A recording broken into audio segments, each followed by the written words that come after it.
My parents abandoned me at 14. Now they're back, begging for help, but I found my true family with my brother and grandmother. My parents abandoned me at 14. Now they're back begging for help, but I found my true family with my brother and grandmother. I, 34F, am a New York-based illustrator for children's books for 12 weeks in a row. My most recent series Dreams and Watercolor has been on the New York Times bestseller list. Major cities around the nation is currently hosting my gallery exhibition Childhood Memories and Strokes. The New Yorker has published my work. And I was awarded the CACAT medal for my illustrations in The Forgotten Garden. This level of achievement wasn't always the case. I was a 14-year-old girl who liked art 20 years ago, but I was always told it was useless when my parents are 65 meters and 63 of unexpectedly showed up at my grandmother's house yesterday while I was there during a break between exhibition tours. My past came rushing back. The same parents who abandoned me at the age of 14 and took my brother with them, leaving me alone in an empty house, was standing there shouting my name with fake smiles and expensive clothing that hides their despair. Allows me to briefly introduce my family and our journey to this place in Boston's cutthroat educational community. My parents exemplified academic elitism after graduating from Harvard Medical School. My father published multiple publications in esteemed medical journals while working as a medical researcher at Massachusetts General Hospital. After graduating from Yale, my mother worked as an AP chemistry teacher at one of New England's most prestigious prep schools. They were adamant that a person's value was established only by their educational background and prospective earnings. From my very first recollections of our household seemed less like a home and more like a distinguished educational institution. Academic honors, medical journals, and achievement certificates dotted the wall. Was the topic of discussion at dinner included the most recent academic papers and Ivy League acceptance rates in front of their equally aristocratic acquaintances.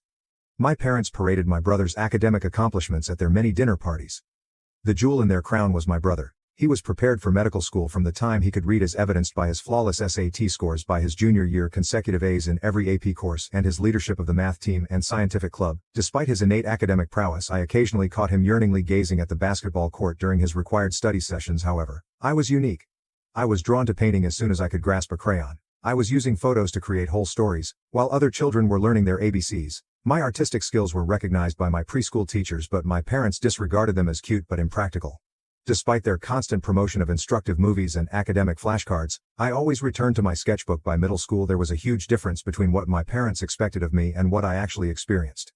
My grades were extremely erratic. Even after hours of forced tutoring, I would hardly pass mathematics but receive an A+ in literature. When we studied poetry, my haven was art class. My parents never showed up for the ceremonies, even though I won the statewide Young Artist competition 3 times in a row. My first true supporter was Mrs. Thompson, my art teacher at Franklin Middle School.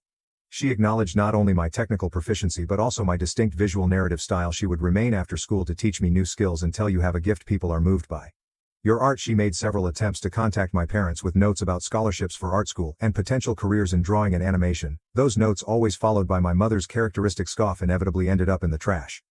As we grew older, the differences between my brothers and my lives became more noticeable. He received new clothes for each academic accomplishment, visited academic summer camps at prestigious colleges, and had private tutors for every topic. In the meantime, I spent summers alone, myself in my room, while they took my brother on a college campus. Tours wore my brother's hand-me-downs despite being a girl, and ate whatever was left over after their family dinners, which I was frequently told to forgo in order to concentrate on getting better grades. The infrequent time spent with my brother was the only positive aspects of our family. He occasionally crept into my room late at night to help me with my arithmetic homework and bring refreshments from his study sessions. "Your drawings are amazing," he would mutter as he carefully perused my sketchbook. I wish I could create something like this. Although those times of intimacy were priceless, they were always tempered by the awareness that publicly endorsing me would put him in danger of being targeted by our parents. Home life grew more and more alone. My parents no longer acknowledged me unless it was to bring up yet another academic setback. They told me I needed to do my own laundry by setting up a washing machine in the basement and placing an instructional DVD close by. When they weren't around, I had to scrounge meals out of the refrigerator. My room, which was stocked with art equipment I had saved up for by gathering recyclables and helping out around the house, became both my haven and my jail. After then, everything changed on that Tuesday in April. After looking over my portfolio, Mrs. Thompson was overjoyed. She exclaimed, "This is college-level work." While displaying pamphlets from many art schools with your talent, you could get a full scholarship. I felt for the first time that there were actual options for my future, with aspirations of art school and a future where I could be myself.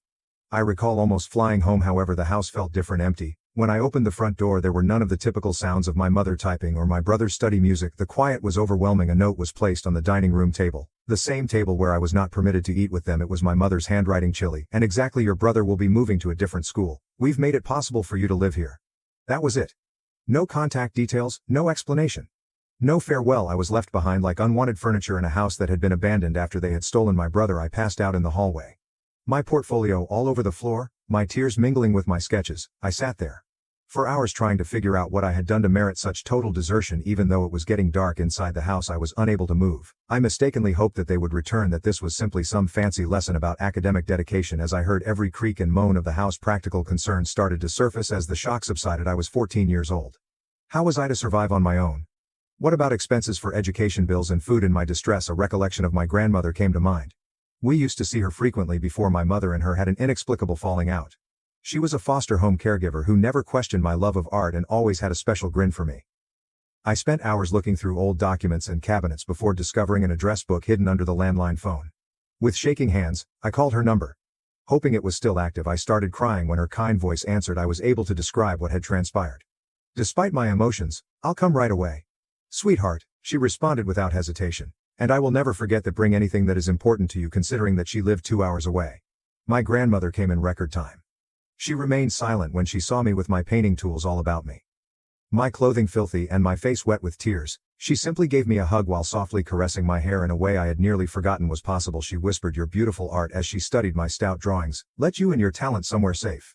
My life was totally altered by the years I spent with my grandmother. She resided in an ancient house surrounded by nature in a little hamlet in western Massachusetts. My new school was completely different from my previous one. It was smaller, more caring, and had teachers who valued me as a person rather than just my GPA. I was able to breathe for the first time. My grandmother used some legal wrangling to convince my parents to give a minimum financial support. I later found out that she had them with child services and public exposure, but that was all they were involved in. I never saw or spoke to them, and I never even got a birthday card. My granny turned into my conscious ally using materials she found at flea markets and yard sales. She converted the sunroom into an art studio. She used to say, "Art supplies are an investment in your future." Even in times of financial hardship, she helped me prepare my first portfolio. Photographed every piece I made and went to every art show. I saved every cent for art school by working part-time jobs throughout high school because my teachers helped me make connections between art and other courses rather than because I felt under pressure. My grades also improved. Perspective and composition became central to geometry. I learned about color theory and pigments thanks to chemistry. My illustrations were inspired by history. With the help of my grandmother's constant support, part-time job and student loans, I managed to attend the Rhode Island School of Design. After winning a partial scholarship, college changed my life.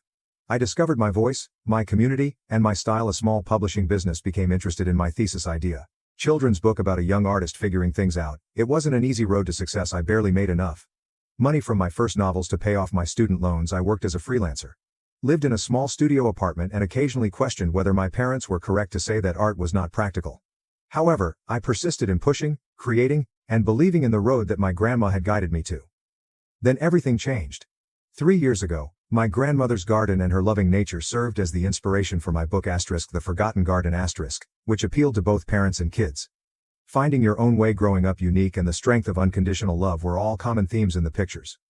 The subsequent triumph still seems unreal at times, which leads me to yesterday when my folks showed up at my grandmother's house out of the blue. They had obviously been keeping tabs on my achievements. They noted my recent accolades and cited reviews of my work, but their well-groomed exterior belied their dire circumstances. I know the truth about their current situation via mutual contacts due to his handling of female patients and employees with less prominent educational backgrounds. My father is the target of numerous claims at the hospital after recordings of my mother bullying students and younger teachers and disparaging their academic backgrounds and future prospects came to light. She was compelled to step down. Standing on my grandmother's porch yesterday, they claimed that we were kin. Families ought to help one another. However, I felt nothing except a chilly, unmistakable certainty as I stood there and stared at these individuals who had deserted me when I needed them most and who had only come back now that I was succeeding and they were having problems. I flatly rejected them. They erupted, yelling about familial responsibilities and filial piety. I was now expected to support the same parents who had thought me unworthy of their time and affection. A temporary restraining order was granted by the police as the situation worsened and neighbors called them through it all. My grandma, who is now in her 80s but is still my rock, supported me. As I looked at her, I realized what true family is: acceptance, love, and support rather than biological ties or duties. I'm still absorbing everything as I type. I'm putting my most recent book tour on hold while I handle this through a variety of channels. My parents are attempting to get in touch with me, claiming that I have a duty to assist them, and that family comes first in an attempt to guilt me into doing the right thing. Some members of my extended family have begun to phone. However, I know I'm already doing the right thing as I sit here in my grandmother's sunroom surrounded by the art supplies she continues to gather for me, just because I'm considering filing a lawsuit to break off any connections that may still exist. However, I have some concerns regarding my brother. When I last heard from him, he had left the nation years ago because he could no longer stand our parents' domineering behavior. Occasionally question whether he is aware of my accomplishments, whether he has read my books, and whether he recalls those late-night periods when he was the only person who had faith in me, as anyone else had to deal with toxic parents that want to get back in touch after succeeding. How did you respond to the effects of decades of their emotional manipulations are still felt, even though I know I'm justified in protecting my grandmother and myself? Update 1. I want to start by saying thank you to everyone for their encouraging words and remarks over the last 48 hours. The situation has greatly worsened, and I must disclose what has transpired. Yesterday morning, my parents returned to my grandmother's house, this time accompanied by a lawyer. They yelled about filial responsibilities and family duties while standing in the front yard. According to the legal paperwork, my father was displaying they might use state law to compel me to provide financial assistance. It was an unreal scene. My mother, who had previously denied my existence except to be critical of my waste of time artwork, was now sobbing as she spoke of her pride in my natural talent. My father, who used to make fun of my art teacher's job advice, now asserted that he had always encouraged my artistic endeavors. When our neighbors heard the disturbance, they came outside. The fact that these well-dressed individuals were the same parents who had deserted their 14-year-old daughter startled Mrs. Sullivan, who had lived next door to my grandmother for 30 years. While her husband began filming the incident, she promptly contacted the police. My parents attempted to present themselves to the officers as worried parents trying to get back in touch with their accomplished daughter. Nevertheless, a number of neighbors came forward to testify that my grandma had been parenting me by herself since I was 14. The fact that my parents had left a youngster alone with only a message the officer's curiosity. Officer Martinez was really sympathetic. She clarified that notwithstanding their assertions, I am not legally obligated to provide for my parents' current financial hardships because they were harassing my grandmother and causing her grief. She assisted us in requesting an immediate restraining order. The most telling incident occurred when my father lost his temper with the cops and began to rant about academic credentials and how he couldn't comprehend how his failure of a daughter had outperformed him. The same arrogant who had ruined my youth was exposed when his painstakingly built a facade fell apart. Our neighbors set up a makeshift neighborhood watch when they were forced out. They have agreed to record any further attempts to get in touch and are keeping a watch on my parents' automobile for our records. Mrs. Sullivan even sent us security camera footage. We have a compelling case for a permanent restraining order, according to my attorney. She's also looking into the possible legal repercussions of their leaving me when I was a kid. Although I have no interest in filing charges, she believes that knowing this information could deter them. The way that this circumstance has brought to light the actual meaning of family and community is really remarkable. My biological parents have never been as concerned or supportive as my neighbors every morning. Mrs. Sullivan delivers freshly baked bread to my grandma, and Mr. Chin on the other side of the street put extra security lights at no cost. Although my grandmother is managing everything with incredible fortitude, I'm concerned about the stress this is putting her under. Although she claims to be fine, I've seen that she gets weary more readily. I've made the decision to remain longer and work from home for a time. With my publisher has been accommodating when I've had to postpone several appearing expenses. The complicated feelings this evokes are the most difficult aspect, even while I'm adamant about my choice. A tiny part of me, that 14-year-old girl who was abandoned, still wants to know why then. Why wasn't I good enough? Why are they just interested in me now? I know I'm making the correct decision, though when I think of my grandma, who loved me without conditions when they were unable to love me at all. This is the subject of a new art series I've started, therapeutic drawings that express feelings I find difficult to express sometimes. Just like when I was 14 and first moved into her home, my grandma watches me work. They may have given you life, but you gave yourself permission to live it, she stated yesterday, and that truly resonated with me. Many have inquired about my brother, even though I don't communicate with him anymore. This circumstance has caused me to think about him a lot. I hope he's discovered his own way to liberty today. My brother showed up at my grandmother's place, which was unexpected. I nearly didn't recognize him at first because of how much he's changed. He has a photographer's tan from working outside, and his hair is longer and pulled back in a casual ponytail. However, his smile matched my memory exactly. When he stated my name, I discovered that he has been capturing cultures and landscapes all over the world as a travel photographer. He has been following my career since he watched me on the news in Rome when I was awarded the Takat medal. He showed me several of my books that he had gathered from other nations and remarked, "Your illustrations tell stories that transcend language." He told me his story over glasses of my grandmother's chamomile tea. He started to doubt our parents' strict academic ideals during his senior year of college when he was surrounded by colleagues following their own varied pursuits. The last straw for him was learning that they had been surreptitiously keeping tabs on his college activities and attempting to influence his course choices to fit their goals for medical school. He clarified, "One day I just couldn't take it anymore. I purchased a one-way ticket to Europe and left a note saying, 'Don't look for me.'" He began working odd jobs and staying in host before realizing he had a knack for photography. Since a travel publication saw his social media photos, he has been taking pictures all around the world. Then he turned to face me, his eyes watering. "I really apologize. I ought to have gotten in touch with you earlier. I was a coward who was just concerned with getting away." As he went on, his voice broke.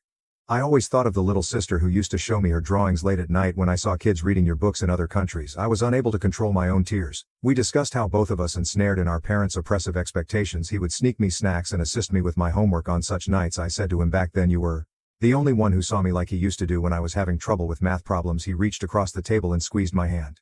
He also discussed his knowledge of our parents' demise after he left. Their behaviors seemed to have gotten worse. They became more and more oppressive at work without either of us to keep them in check.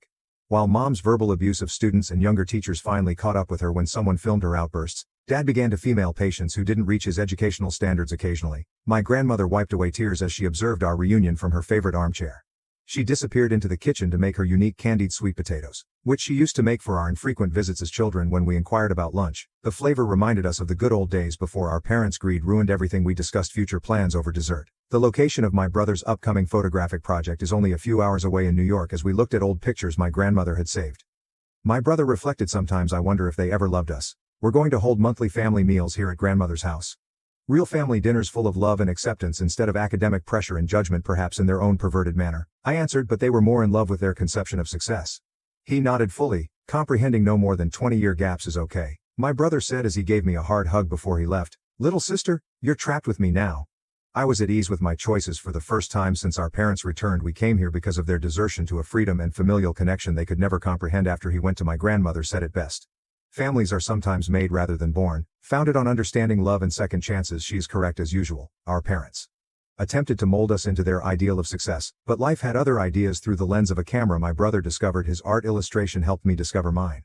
Together we discovered the true meaning of family. I appreciate all of the encouraging remarks. Yes, the restraining order against our parents is still in effect. Even though our new family is smaller, it has a stronger foundation than any degree could ever offer. 2 weeks have passed since my brother's unannounced homecoming, and I feel ready to finally discuss how things have calmed down. A lovely event that encapsulates our new reality occurred today. On the few occasions that our parents would allow us to visit as children, my grandmother would prepare her special candied sweet potatoes, which she surprised us with. As she placed the dish on the table, she exclaimed, her eyes sparkling, "I've been waiting years to see you two share these again." My brother and I looked at each other and giggled as we recalled how when our parents weren't there he would covertly store some for me. Through mutual contacts, we discovered more information about our parents' current circumstances over the sweet potatoes.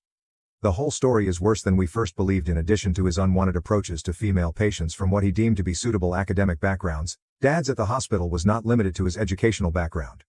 In the meantime, Mom's bullying at school had gotten so bad that a number of pupils had anxiety disorders that prompted several parents' lawsuits. They no longer have any criteria by which to evaluate other people. After numerous complaints, the medical board withdrew Dad's license and Mom lost her job when recordings of her criticizing younger instructors for having inferior degrees went viral in the educational community. They had to pay large settlements as a result of the cases that depleted their pensions and savings. They now hold entry-level positions under managers they previously would have written off as having poorer academic credentials. Mom works in administration at a community college while Dad stocks shelves at a chain of pharmacies, both of which are run by managers with only a high school degree, as my brother put it. Maybe they'll finally learn that human value isn't measured by degrees. It's a particularly ironic turn of events, to be honest. We don't care about their demise anymore.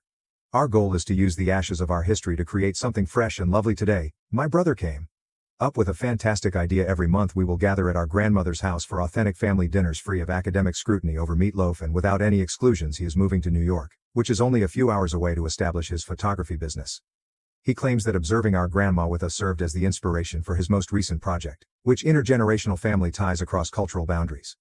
I'm doing the illustrations for a brand new children's book about discovering your real family. Indeed, there is a charming grandmother figure who bakes enchanted sweet potatoes. In addition, our grandmother is thriving. Now that we are both here, the sketches I thought were lost forever and the covert pictures she took of my brother playing basketball when he should have been studying were among the old artwork and pictures she retrieved from a box today. She informed us, "I always knew you both had different dreams. I simply awaited the day when you could follow them without restriction." We rummaged through the box for hours, resolving old wounds and exchanging stories while studying late at night in his room as children. My brother discovered a sketch I had done of him. I discovered a picture he had surreptitiously shot of me sketching in the backyard, fully content and coated in chalk dust. Over the years, our grandmother had kept these fragments of who we really were. There is no greater contrast between our current gathering and our previous family dinners. Rather than a tense quiet punctuated only by questions about grades and test scores, our discussion flowed freely, alternating between our grandmother's soft advice, my brother's travel adventures, and my most recent illustrations of the sweet potatoes, which somehow taste much better than we remembered, brought us to tears of laughter. My brother and I assisted in cleaning the kitchen as the evening came to an end, something our parents would never have permitted us to do as it interfered with our ability to study. With tears in her eyes, our grandmother observed us working together. "This is what family really means," she declared. We have made the decision to keep the restraining order against our parents in place. Their persistent efforts to get in touch with us via different channels have only made us more determined they had their opportunity to be family, as my brother put it. Instead, they opted for intellectual prominence. In the future, we intend to remodel a portion of Grandma's home. After relocating here, I set up a proper art studio in the sunroom where I originally began drawing, and my brother is turning the old study into a dark room for his photography. These are stand for everything our parents attempted to stifle: our genuine selves, our true passions, and our true skills. As we were leaving tonight, our grandmother said it best. Families are sometimes made rather than born, founded on understanding, love, and second chances. She is correct as usual. Our parents attempted to mold us into their ideal of success, but life had other ideas. Through the lens of a camera, my brother discovered his art. Illustration helped me discover mine. Together we discovered the true meaning of family. We are grateful to everyone who has supported us and followed our tale. We serve as evidence that sometimes the first step to discovering your true family is leaving a toxic one. In response to inquiries concerning legal problems, we have not had direct communication with our parents, but we do maintain both restraining orders even though our family is now smaller. It has a stronger foundation than any degree could ever offer.